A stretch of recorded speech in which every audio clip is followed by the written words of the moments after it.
Hi, good morning, or I should say good afternoon. It's a little after 12:30 in Los Angeles, and I just landed here in Los Angeles from Columbus, Ohio, where I was presenting at the neuroscience conference there, a global conference of neuroscientists, and I did speak about the enlightened brain.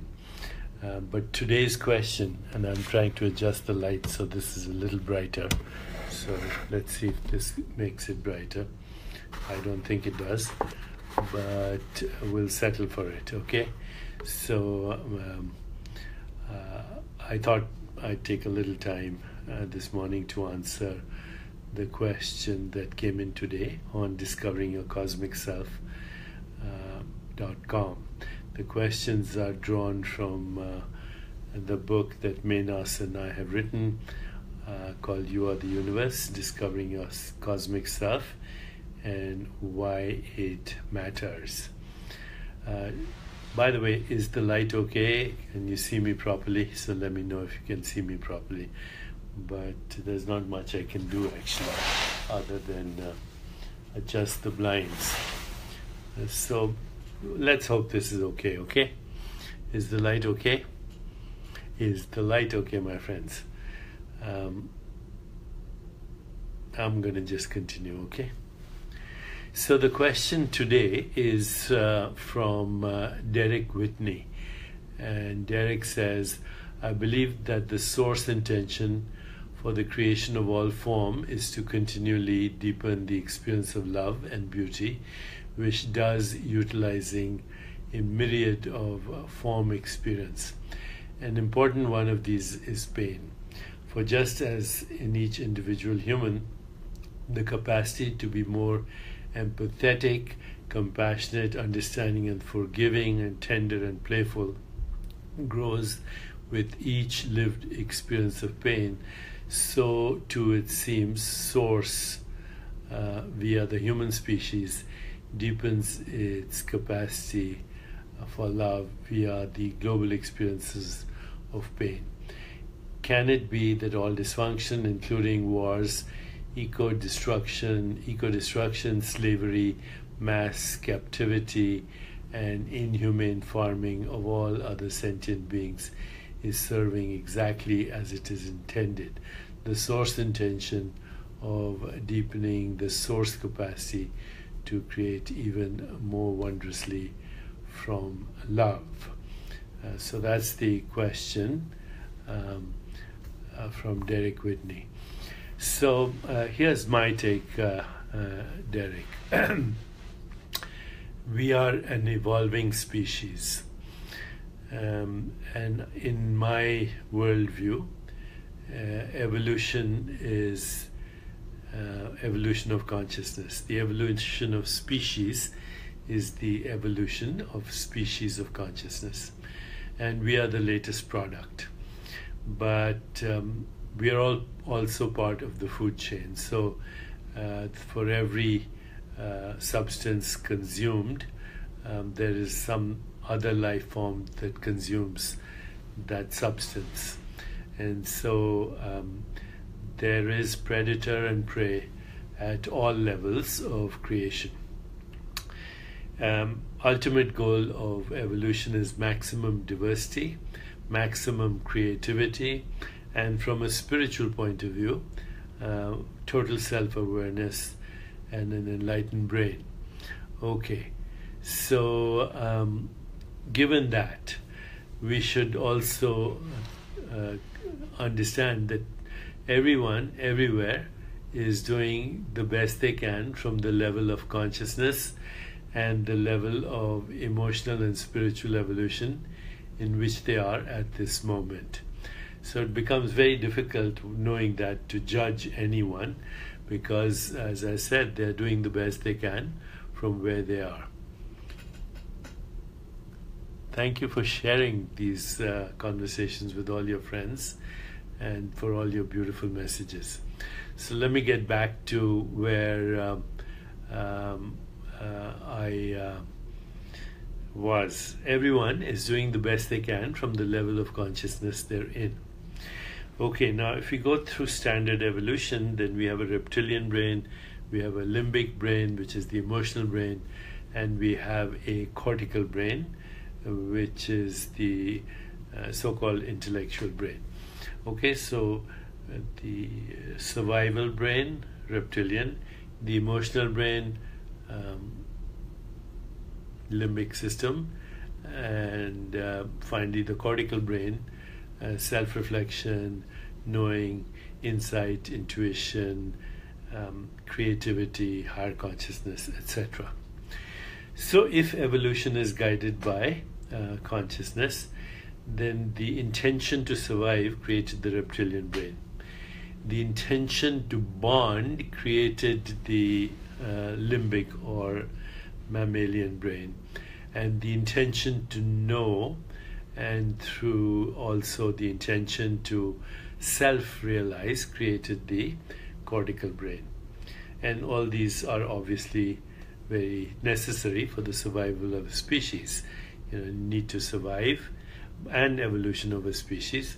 You need to bond, and then you ultimately need to discover who you are at the most fundamental level. A game of cosmic consciousness as it evolves with maximum diversity and then seeks to know itself through the human brain, in our case. So when we see so much havoc in the world, we have to recognize that the reptilian brain is, which is the fight, flight, freeze brain, is 300 million years old. The emotional brain is 100 million years old, and the cortical brain is only 4 million years old. And it grew explosively with the advent of language and writing and the ability to communicate with symbols, and now our ability to communicate in this way. In fact, the modern internet and computer technologies are creating an entirely new brain for our children and our grandchildren, because as they experience these new technologies, their brains are rewired in a different way. Remember, the brain is not the source of experience, but the template on which experience is recorded, in my view. So, given that understanding, most humans are still under the influence of their reptilian and frequently dysfunctional emotional brains as a result of the recycling of childhood trauma, child abuse in any way. So sexual abuse, verbal abuse, emotional abuse, physical abuse, all creates a dysfunctional limbic brain, therefore dysfunctional emotions that separate us from the world, that create anger, hostility, resentment, grievances, fear, jealousy, all kinds of things, depression, guilt, shame, etc. And that gets recycled over and over generations because every abused child becomes an abuser as an adult. Okay, so I think that actually everything we are seeing in the world, wars, eco-destruction, slavery, mass captivity, inhumane farming of other sentient beings, is really because we are emotionally and spiritually not developed as a species.